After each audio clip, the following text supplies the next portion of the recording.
Boa tarde a todos. Que convívio gostoso nosso, não é?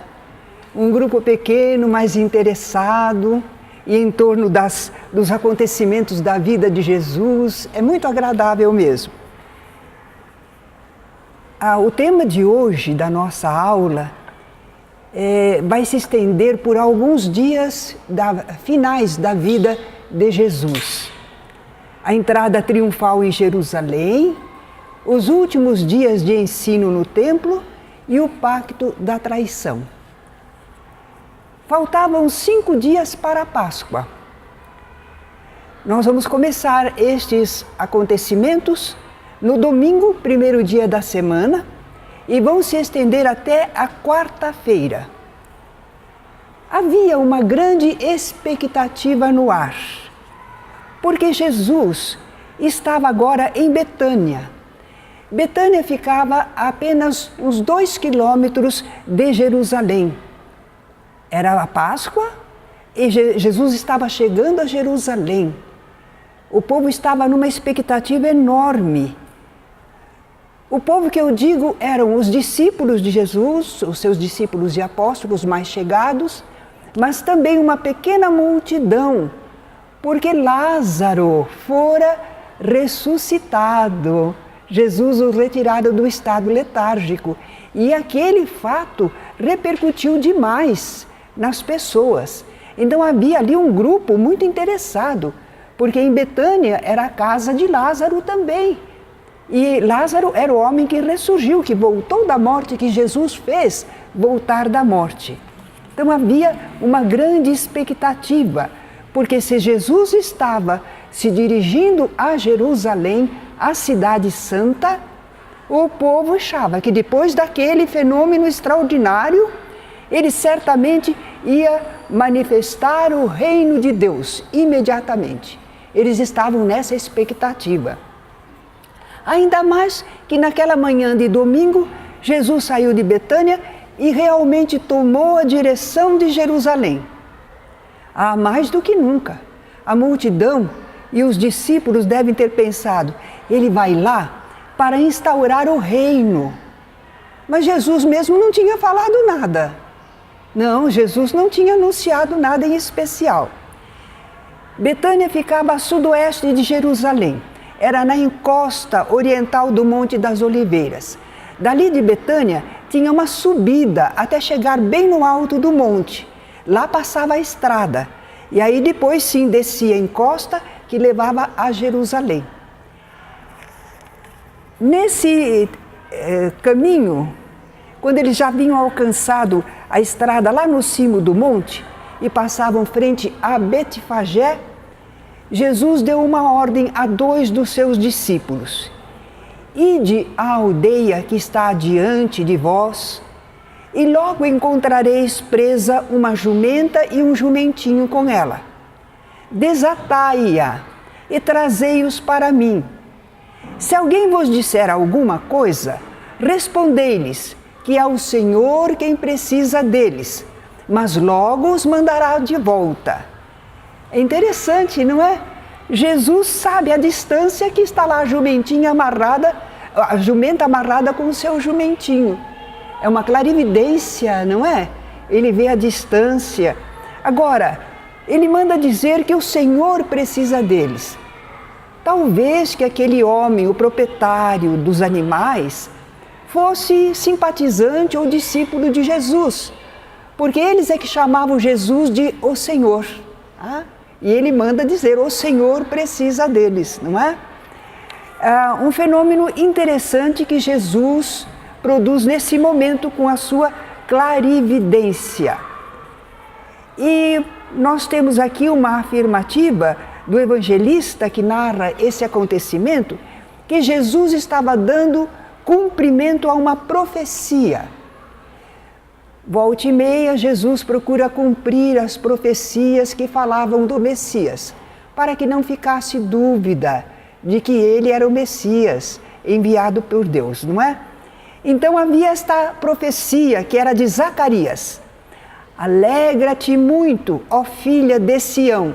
Filha de Sião é justamente Jerusalém. Exulta, ó filha de Jerusalém, eis que o teu rei virá a ti justo e salvador, humilde, manso e assentado sobre um jumentinho, cria de jumenta. Como foram assim meticulosos, não é? Os atos de Jesus, procurando cumprir certas profecias. Os discípulos não lembraram na hora dessa profecia. Mais tarde, sim, examinando, relembrando os fatos, eles lembraram da profecia. Agora vejam bem, Jesus tinha dito que ele ia entrar na cidade montado numa jumenta, num jumentinho. É porque dizem que não foi na jumenta que ele montou, mas sim no jumentinho, não é? Se ele entra montado num animal, ora, isso eles não tinham com frequência. Eles não usavam os animais assim com frequência. Para entrar montado numa cidade, significaria que ele vem com autoridade, que ele é uma personalidade.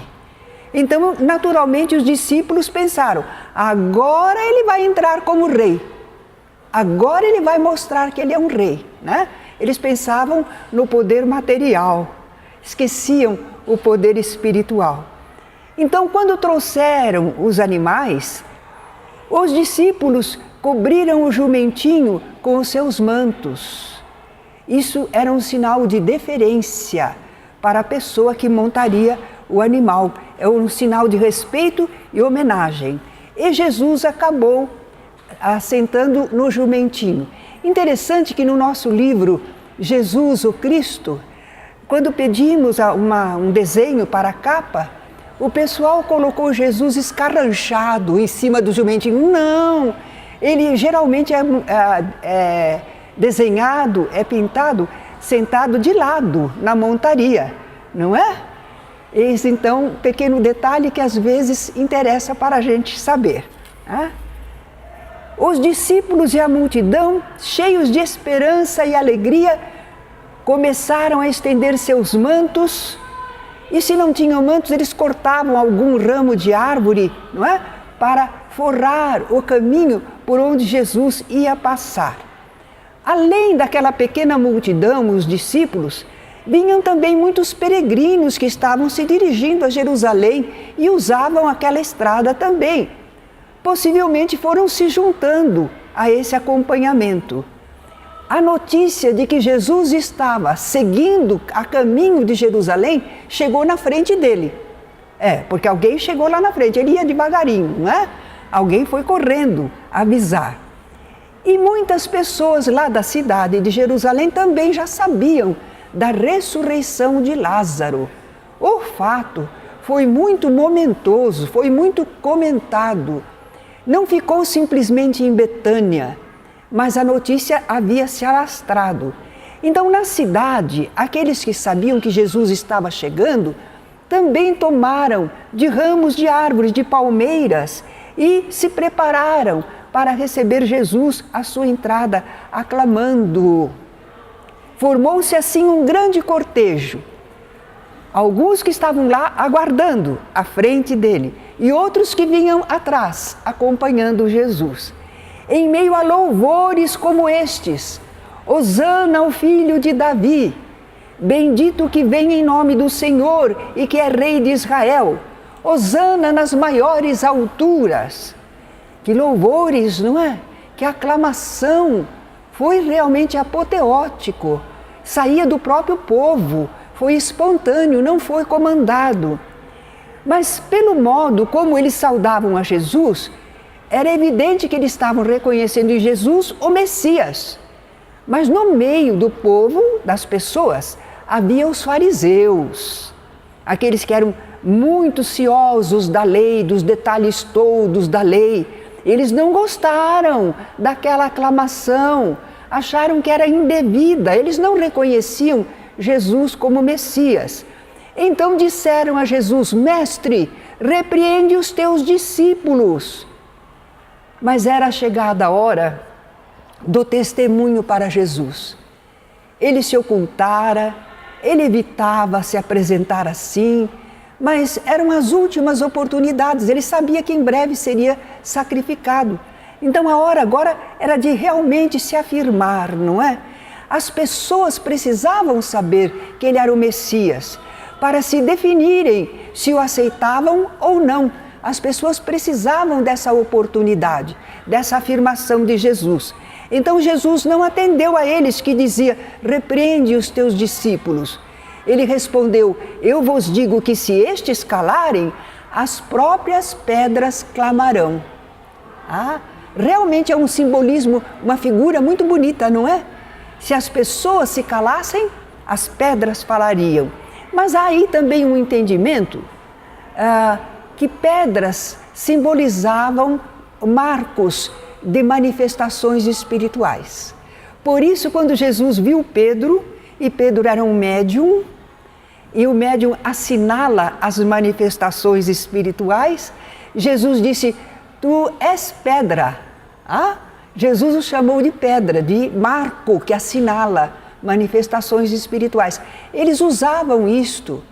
Quando alguma coisa especial acontecia espiritual, naquele sonho que Jacó teve daquela escada pela qual desciam e subiam os mensageiros do Senhor, quando ele acordou daquela visão, ele colocou uma pedra para marcar o lugar.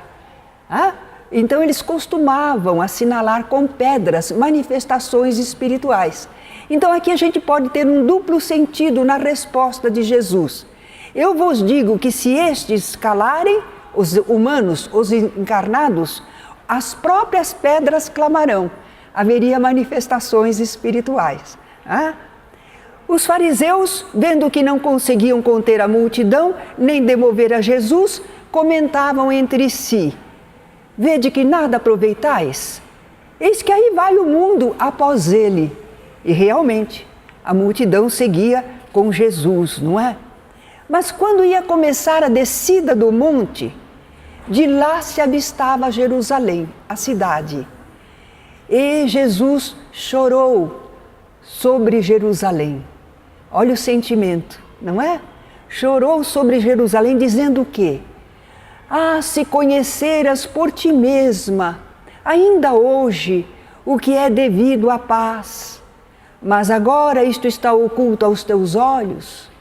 Sobre ti virão dias em que os teus inimigos te cercarão de trincheiras e por todos os lados te apertarão o cerco e te arrasarão e aos teus filhos dentro de ti não deixarão pedra sobre pedra, porque não reconheceste a oportunidade da tua visitação. Jesus lamentou Jerusalém. É isso que significa, Jesus chorou sobre Jerusalém, ele lamentou, não é? Naturalmente não era a cidade representava as pessoas, a população, né, de Jerusalém. Eles não tinham entendido a bênção que lhes fora concedida com a presença de Jesus, não é? Com o missionário. Mas mostra esta passagem que Jesus não se iludia com o aparente triunfo do momento, porque ele está no meio das aclamações, dos louvores, mas ele está sabendo, não é? Que ele vai ser sacrificado, que ele está sendo rejeitado por parte do sacerdócio e do sinédrio. E ele lamenta que hajam perdido a oportunidade, não aceitarem a sua mensagem de paz e de amor. Jesus está anunciando que vem uma consequência para eles.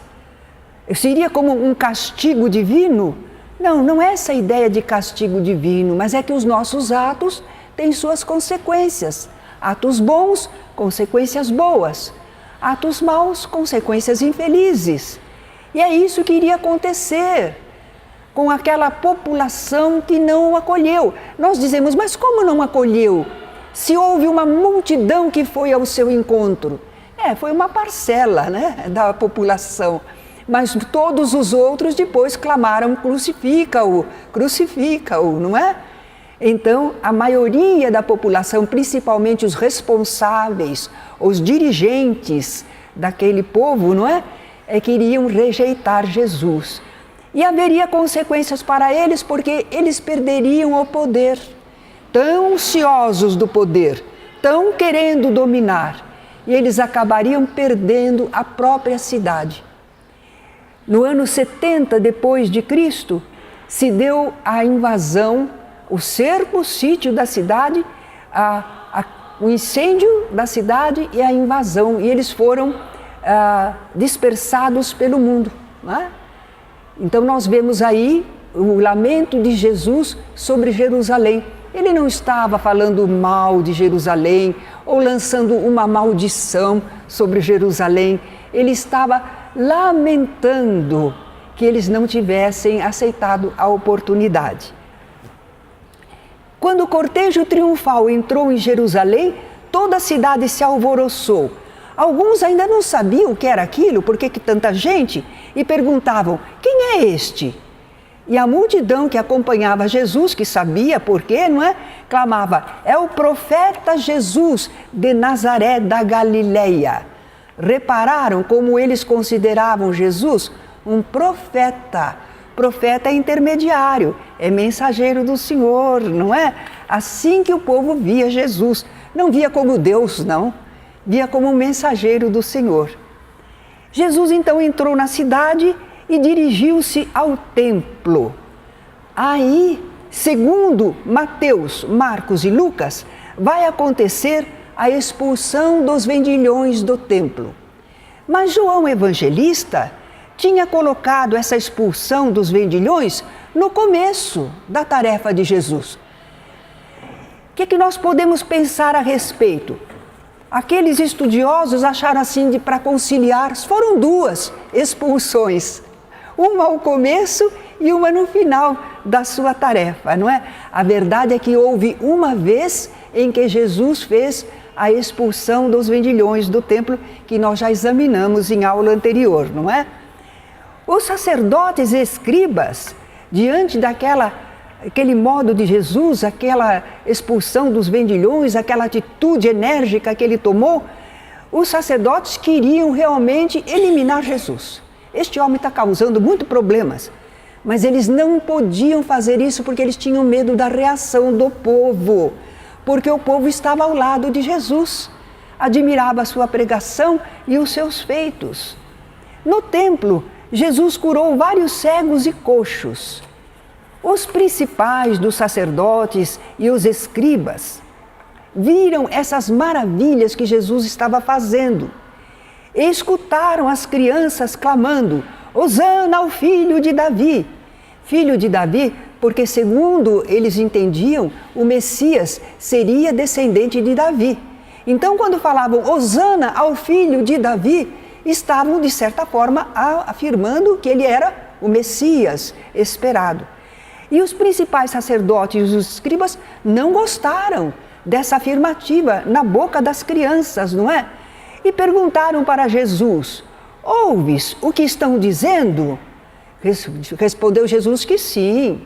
Mas comentou o mestre: nunca lestes? Da boca de pequeninos e crianças de peito tiraste o perfeito louvor?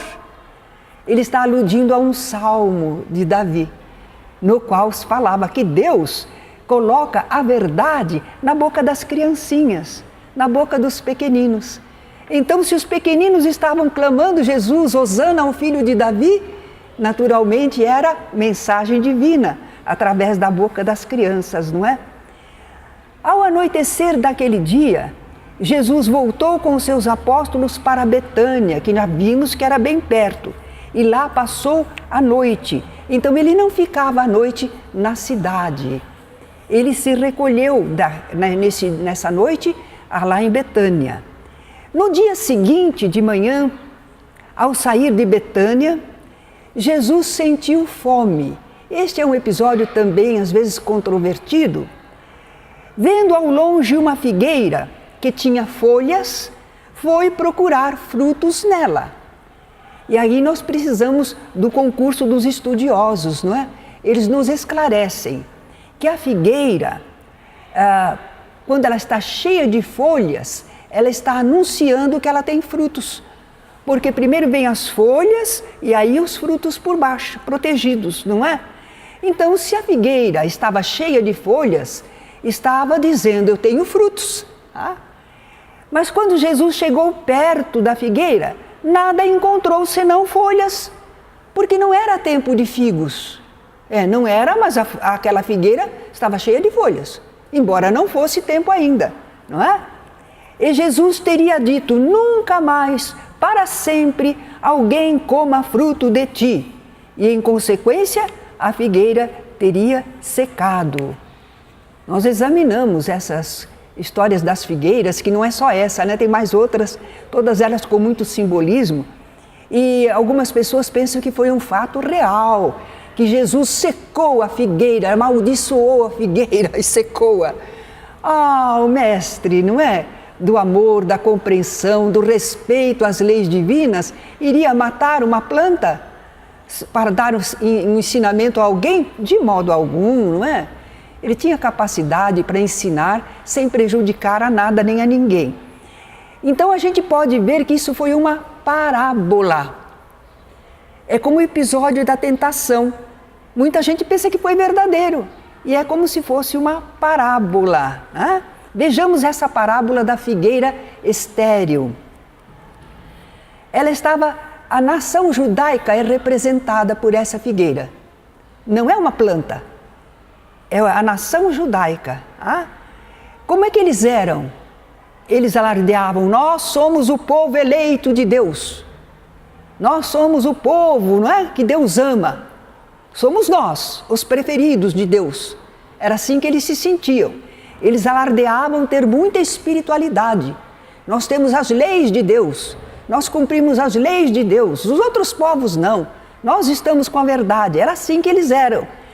Mas quando Jesus chegou, o mensageiro do Senhor, para colher os frutos de tanta espiritualidade, Jesus não encontrou frutos de bondade, de compreensão, de apoio.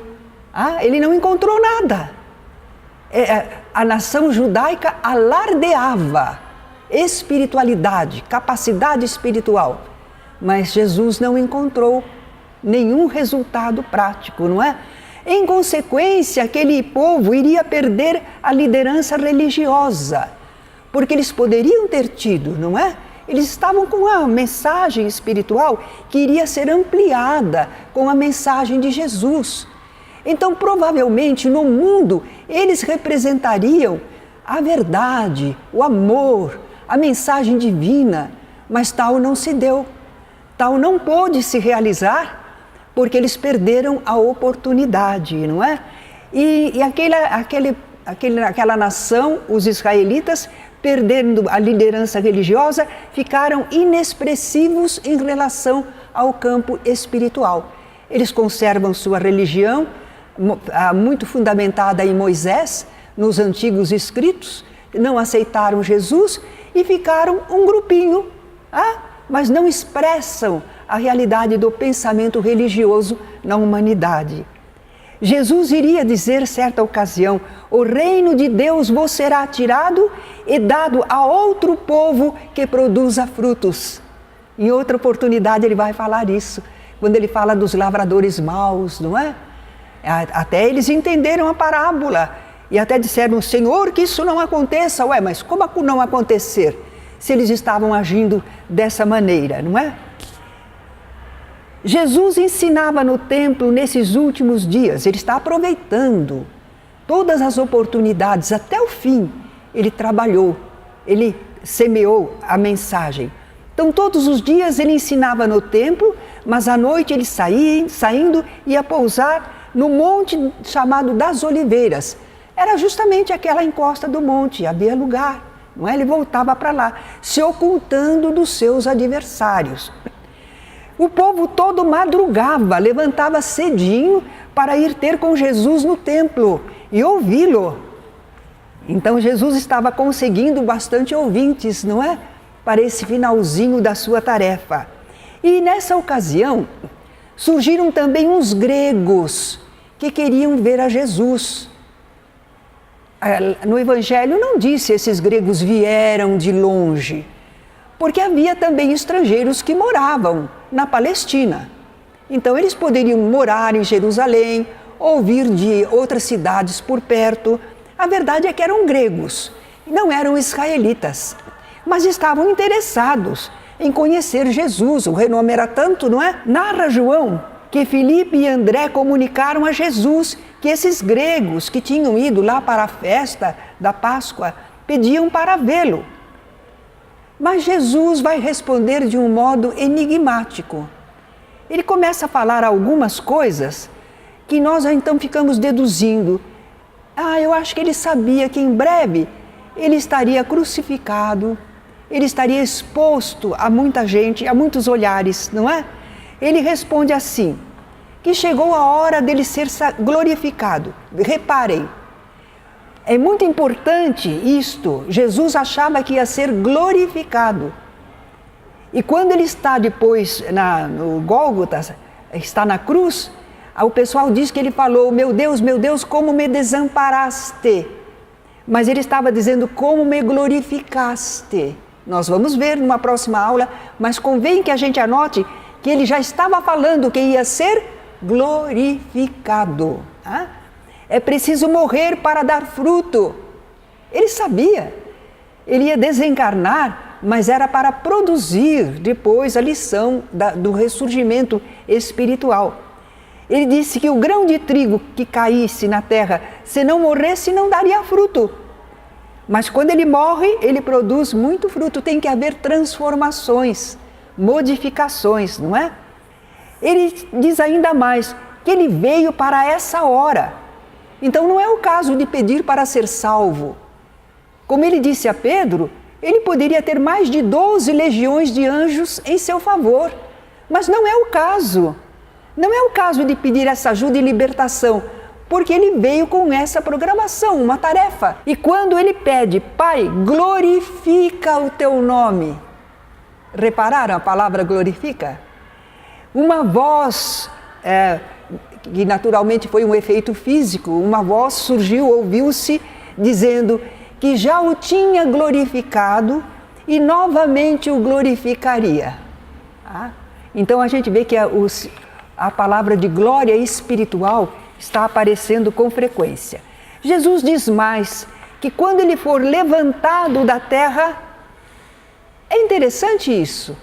Será que ele está aludindo ao fato de que ele vai ser colocado numa cruz? Ponto elevado em que todos podem observar? Pode ser, não é? Será que significa também que ele vai ressurgir espiritualmente? Vai ser levantado da terra? Não ficará sepultado, né, como seu corpo. Então ele diz, quando for levantado da terra, ele vai atrair todos a si. Ele sabia que isto repercutiria muito na multidão. Até hoje, nós cristãos, nós temos assim a segurança da mensagem de Jesus porque ele ressurgiu. Não foi simplesmente porque ele foi levantado na cruz, mas porque ele ressurgiu, não é? Ele não ficou preso à terra, e isso mostra a nossa imortalidade também. Mas alguns cristãos dão muita importância a que ele foi levantado na cruz e sofreu por nós, derramou seu sangue para nos salvar, não é? Alguns pensam assim. O povo lhe disse nessa ocasião, olha como o povo conversava com Jesus, não é? Eles tinham expressões, aquela expansão natural da alma. Vejam o que eles comentaram. Nós temos ouvido da lei que o Cristo permanece para sempre. Eles pensavam assim, que o Messias ia ficar para sempre. E como dizes tu ser necessário que o Filho do Homem seja levantado? Quem é esse Filho do Homem? Nós já vimos num estudo, não é? Porque Jesus, quando falava de si mesmo, falava o Filho do Homem. A gente notou que no Velho Testamento, quando os Espíritos falam às pessoas, eles dizem, e tu, Filho do Homem? Significa você que é da humanidade, você que é humano, da humanidade terrena. Então Jesus, quando falava de si mesmo, em vez de dizer eu, que é deselegante também, não é? Jesus dizia, o Filho do Homem não tem uma pedra onde reclinar a cabeça. Ele falava de si mesmo, mas não dizia eu. Ele dizia o Filho do Homem, este ser humano, né? E eles não tinham entendido, nem todo mundo entendia. Hoje nós sabemos, mas nem todo mundo entendia, porque Jesus se referia a si mesmo falando o Filho do Homem. Como ele falou que o Filho do Homem seria levantado, então o pessoal disse assim, quem é ele? Quem será levantado? Era o próprio Jesus, não é? Jesus não responde diretamente também ao povo porque havia adversários de toda parte escutando, observando, esperando uma deixa, que significava para eles falar contra Roma ou falar contra as leis de Moisés. Então Jesus não tinha muita liberdade, ele estava agora sob grande pressão e ele toma muito cuidado, não é? Mas Jesus disse, ainda por um pouco a luz está convosco. Andai enquanto tendes luz, para que as trevas não vos apanhem. E quem anda nas trevas não sabe para onde vai. Enquanto tendes a luz, crede na luz, para que vos torneis filhos da luz. A gente nota aí o empenho amoroso do Mestre, não é? Que alguns ainda se firmassem, que não duvidassem, que pudessem aceitá-lo como o mensageiro do Senhor, não é? Ainda hoje, eu acho que esse convite de Jesus fica para nós, não é? Para andarmos na luz, porque se a gente andar nas trevas, a gente não sabe para onde vai, fica desorientado. Quantos problemas podemos causar, não é? Então temos que andar na luz do Mestre, nos seus ensinos. Se nós procurarmos nos aproximar dos ensinos de Jesus, erraremos menos e acertaremos mais, não é? Depois de dizer estas coisas, Jesus se retirou, ocultando-se daquelas pessoas que estavam ali querendo fazer tantas perguntas. No dia seguinte, Jesus chega ao templo. Sacerdotes, escribas e anciãos pedem-lhe explicação sobre o quê? Sobre a expulsão dos vendilhões do templo. Com que autoridade fazes estas coisas? Quem te deu tal autoridade? E Jesus responde a isso, responde com outra pergunta. Diz Jesus, o batismo de João é do céu ou dos homens? Se vocês me responderem isso, eu também respondo. Com que autoridade eu faço estas coisas? Agora ficaram pensando, aqueles sacerdotes, aqueles escribas e anciãos, confabularam entre si, o que é que eles vão responder? Se o batismo de João é do céu ou é dos homens? Se eles disserem, é dos homens, é coisa da terra, é coisa dos humanos, e o povo vai aceitar? Não! O povo tinha João Batista como um profeta do Senhor, o povo se revoltaria. Mas se eles dissessem, é do céu, o batismo de João é do céu, vem do alto. Ele diria, por que vocês não o aceitaram? Por que vocês não o seguiram? Então, eles estavam sem possibilidade. Não podiam responder nem de um jeito nem de outro. Então, saíram pela tangente. Não sabemos. Não sabiam, hein? Não sabemos. E Jesus então diz, também eu não vos direi com que autoridade faço estas coisas. Em seguida, Jesus conta as parábolas dos 2 filhos, dos lavradores maus. Por que ele está contando essas parábolas?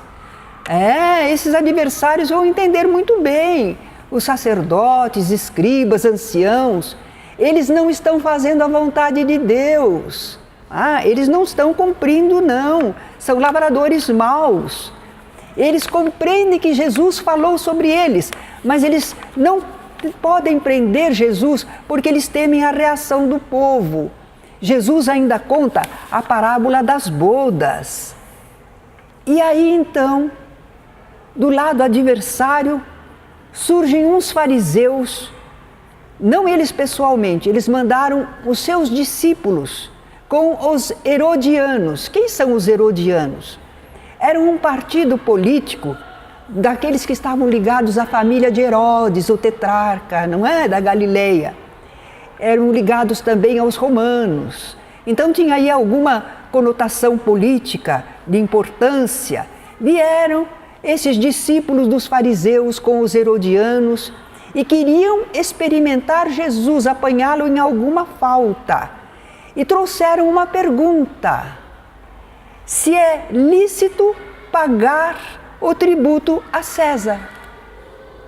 Que perguntinha simples, simples.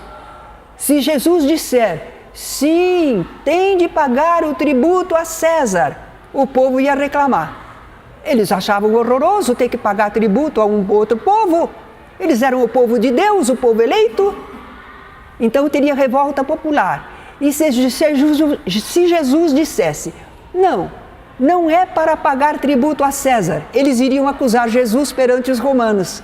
Ele está incitando revolução, que o povo não pague os tributos. Então era realmente uma situação delicada. Mas Jesus, com sua sabedoria, pede para ver uma moeda do tributo. Com que se paga o tributo? E trouxeram a moeda. E tinha a efígie de César. Ele disse, de quem é esta efígie? De César.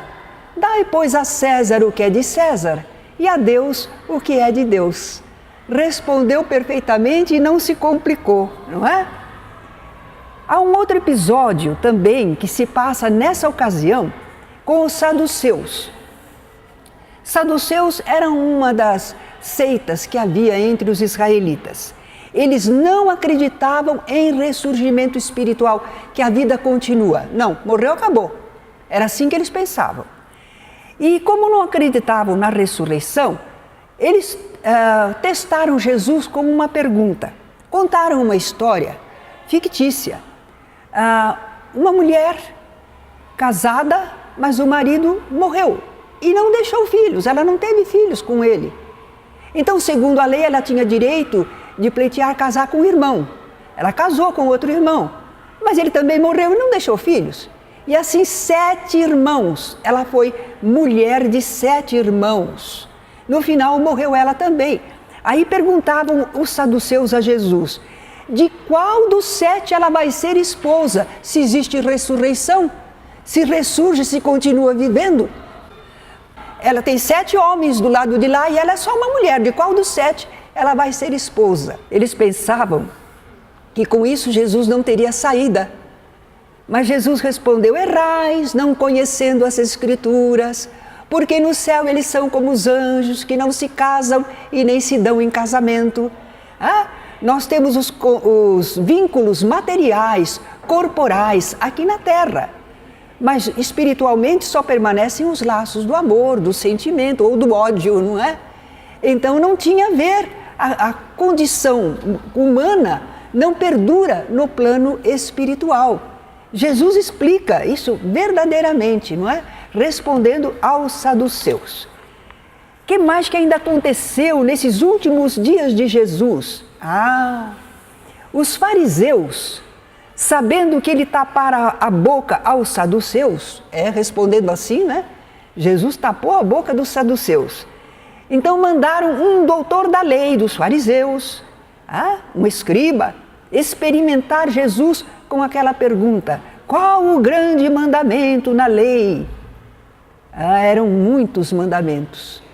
Se a gente lê a Bíblia, o Velho Testamento, a gente começa a ver as normas que eles tinham de seguir, mas em tudo tinha preceitos para todos os momentos da vida, para todas as situações. Isto faz assim, se tiver isso, purifica com tal cerimônia. Eram muitos mandamentos. Por isso que o povo precisava dos escribas para perguntar, está certo ou está errado? Como é que eu faço? O povo sozinho não conseguia entender. Era um emaranhado de preceitos, de mandamentos, não é? Então eles enviaram, os fariseus enviaram um seu doutor da lei, porque a gente sabe que fariseus eram uma seita. Entre eles havia uns que eram tão estudados, tão experientes, que eram chamados de doutores da lei. Se há um doutor da lei, ele era fariseu. Mas nem todo fariseu era doutor da lei. É isso que a gente aprende, é bonito isso, né? Porque havia os fariseus estudiosos da lei de Moisés, mas entre eles, aqueles que eram mais entendidos, eram chamados de doutor da lei. Então os fariseus mandaram um doutor da lei para experimentar Jesus. Qual será agora o teste? Qual o grande mandamento da lei? Jesus responde, amar a Deus é o próximo, não é? É o resumo de toda a lei. Pronto, simplifica isso. Se aquilo que você está fazendo está de acordo com a lei de Deus e faz o amor ao próximo, então está certo. Se não for assim, está errado, não é? Outro episódio também interessante nesses últimos dias de Jesus é quando ele mesmo toma a iniciativa e faz uma pergunta aos doutores da lei. Jesus pergunta: de quem o Cristo é filho? O Messias. De quem ele é filho? Eles responderam: de Davi, porque para eles nasceria da casa de Davi, seria descendente de Davi. Então o Messias é filho do Davi. Mas Jesus diz assim: como é que Davi em espírito o chama de Senhor? Se chama de Senhor, como é seu filho? Jesus colocou-nos em choque, não é? Era tão simples. É porque espiritualmente Jesus é muito mais autoridade do que Davi, não é? Na carne, Davi nasceu primeiro e Jesus viria a nascer descendente de Davi, no corpo, mas espiritualmente Jesus era superior a ele. E Davi, em espírito, enxergando Jesus, o chama de Senhor.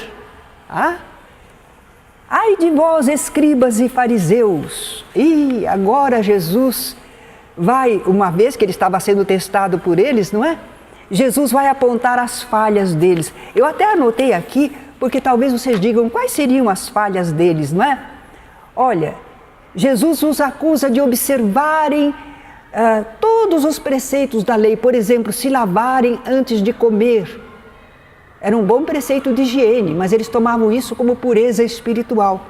Mas eles não purificavam o íntimo, a impureza da alma. Eles lavavam por fora.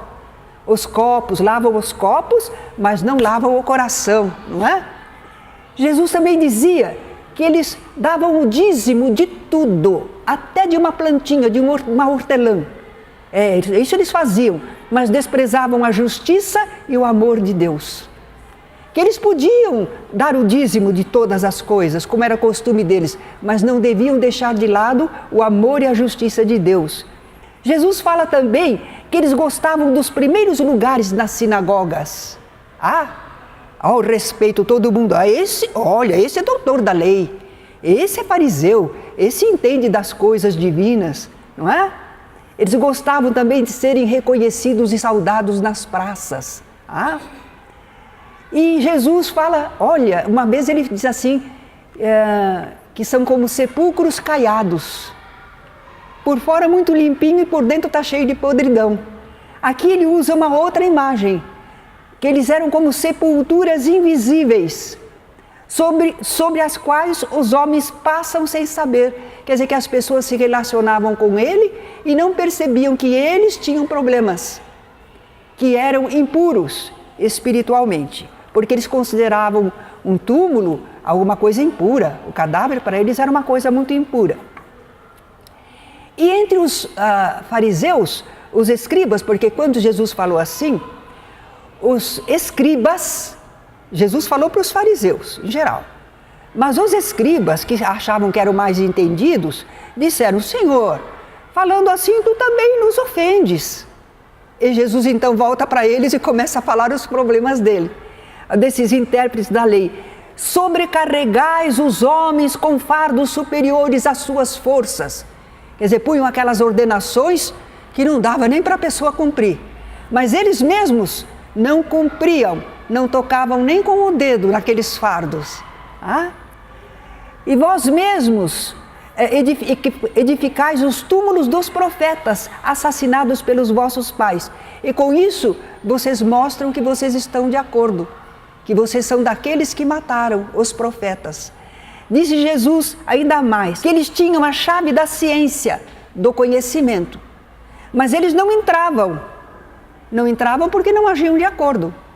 Eles conheciam as leis de Deus, mas não agiam de acordo. Então não entravam no reino dos céus. E não deixavam entrar os que estavam entrando. As pessoas que queriam acertar e que aceitavam a orientação deles, não conseguiam entrar. Porque não sabiam das coisas, aprendiam com eles e aprendiam errado, não é? Então Jesus tem esse grande sermão em que ele faz as acusações aos escribas e aos fariseus. Não é acusação para maltratá-los, para expô-los ao julgamento público. É como se fosse um lamento de novo. Ele fala, ai de vós. Ele está preocupado, né? Ele desejaria que não fosse assim. Aqui tem um outro lamento de Jesus sobre Jerusalém, nessa oportunidade. Só que ele agora não está lá no monte, não. Aquele lamento ele fez quando ele estava vendo a cidade lá do monte. Agora não, ele está lá na cidade mesmo. Jerusalém, Jerusalém, que matas os profetas e apedrejas os que te são enviados. Quantas vezes quis eu reunir os teus filhos, como a galinha junta os pintinhos debaixo das asas, e vós não o quisestes. O lamento de Jesus não é sobre Jerusalém, porque ele queria ter unido aquele pessoal e aberto um caminho de progresso, de elevação, para a felicidade deles, para não errarem tanto e realizarem boas obras. Qual a consequência? Eis que a vossa casa vos ficará deserta. Não vai mais haver mensageiros do Senhor. Não virão mais novos profetas para esse povo de Jerusalém. Declaro-vos, pois, que desde agora já não me vereis, até que venhais a dizer, bendito que vem em nome do Senhor. Até que eles progredissem, né, espiritualmente e soubessem reconhecer quando vem o mensageiro do Senhor. Ainda no templo, acontece aquele episódio da oferta da viúva pobre.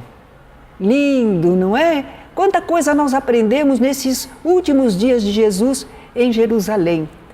O que é que valoriza a nossa dádiva em relação a Deus?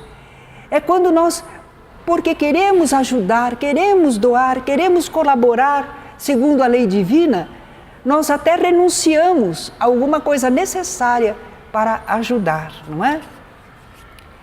Quando Jesus saiu do templo, os discípulos chamaram a atenção dele para a grandiosidade da construção. Mestre, olha que pedras e que monumentos!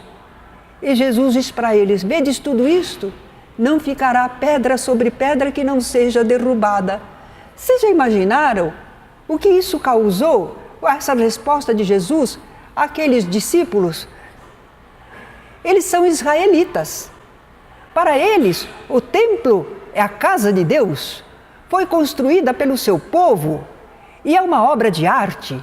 E tem pedras formosas, e tem representações, tem coisas lindas lá dentro. É enorme, é grande. O povo sobe o Monte Moriá para ir ao templo do Senhor. Então, quando Jesus diz que aquilo tudo vai ser derrubado, então todo o sentimento religioso do povo, é a sua glória como nação. Eles ficaram muito chocados, muito impactados, não é? E Jesus então vai começar a falar para eles o sermão profético, as coisas que iriam acontecer ainda no futuro. Ele acaba falando não só do futuro para o povo israelita, mas de modo geral da humanidade. Esse sermão profético abrange os sinais precursores do fim dos problemas, o fim do templo de Jerusalém, a vinda do Filho do Homem, gloriosamente, naquilo que se chama o fim do mundo, o fim dos tempos, a época do fim de Jerusalém e exortação à vigilância. Aí dentro ele vai contar a parábola do ladrão noturno, do servo bom e mau, das 10 virgens, a parábola dos talentos e do grande julgamento. Tudo isso por quê? Jesus estava exortando os seus seguidores à vigilância e à perseverança no bem. Tudo isso que ele estava falando, ele estava dizendo, olha, vem problemas, vem dificuldades, vem lutas, mas vocês têm que permanecer firmes na fé, firmes no bom procedimento. Estamos agora na quarta-feira. Jesus de novo anuncia a sua morte, quer dizer que ele já anunciou várias vezes. Não foi novidade, né? Tendo Jesus acabado todos esses ensinamentos, disse aos discípulos, sabeis que daqui a 2 dias celebrar-se-á a Páscoa, e o Filho do Homem será entregue para ser crucificado. E havia mesmo um plano para tirar a vida de Jesus. Os principais sacerdotes e os anciãos do povo estavam reunidos lá no palácio do sumo sacerdote Caifás. E eles deliberaram prender Jesus à traição e matá-lo. Mas eles não queriam que fosse na Páscoa, durante a festa, porque haveria muito tumulto entre o povo. Satanás entrou em Judas. O que significa isso? Satanás se traduz por o adversário do bem.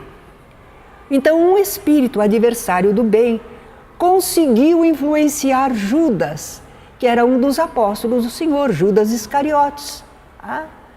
E Judas Iscariotes, sob essa influência má, foi ter com os principais dos sacerdotes e os capitães guardas do templo, que eram guardas israelitas, porque os guardas romanos ficavam lá numa outra localidade olhando, espiando o templo. Mas os próprios sacerdotes tinham os guardas do templo, não é?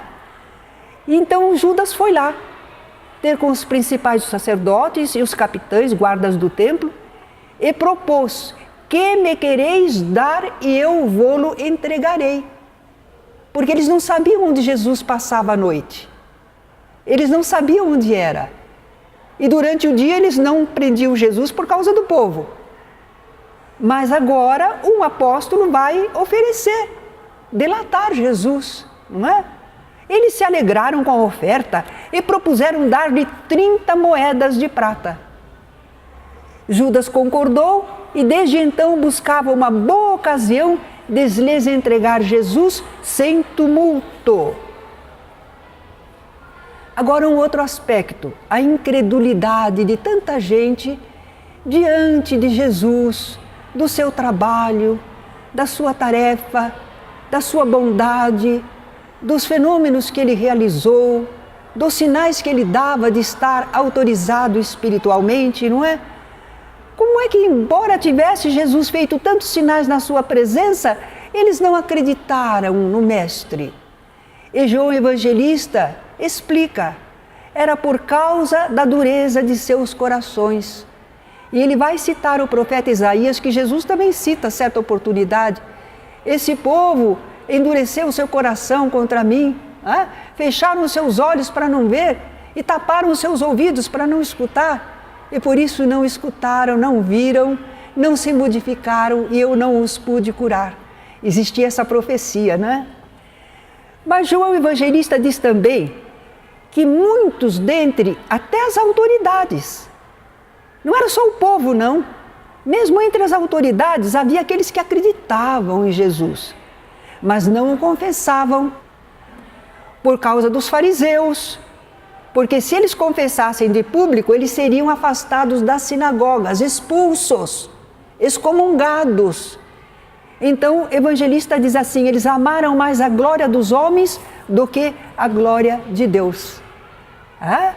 Eles reconheciam que Jesus era um mestre espiritual, mas não podiam afirmar, porque senão eles perderiam o seu lugar na comunidade israelita.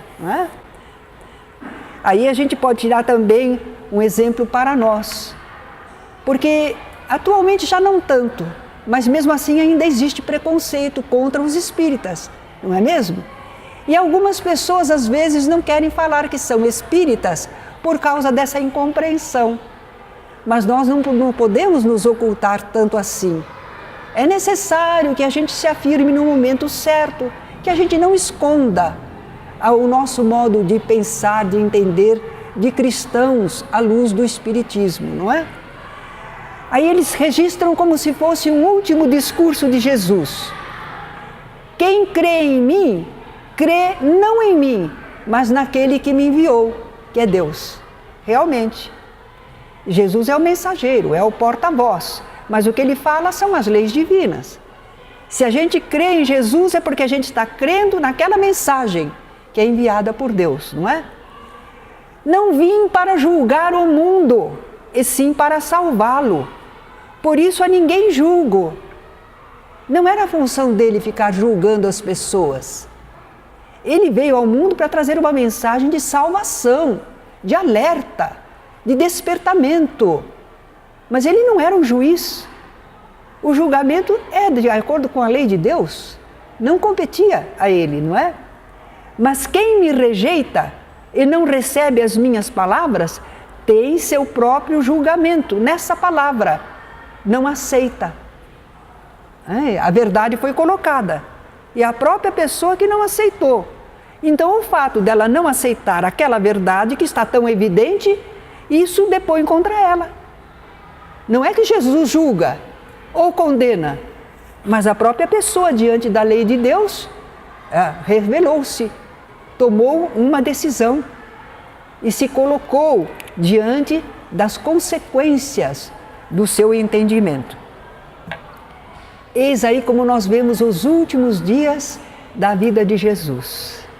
Os acontecimentos vão se precipitar, mas nós notamos a serenidade de Jesus, como ele está ainda ativo, cheio de amor pela humanidade, desejando ainda, naqueles últimos dias, conseguir converter mais pessoas, orientar mais pessoas para o bem. Até o finzinho ele vai estar trabalhando. Até mesmo quando ele estiver crucificado e pedindo, Pai, perdoa-lhes, porque eles não sabem o que fazem. Certa vez disse Jesus, meu Pai trabalha constantemente e eu também trabalho. E nós notamos que isso que ele afirmou é uma verdade, porque até o último instante ele está ainda em serviço em favor da espiritualidade. Obrigada a todos pela atenção.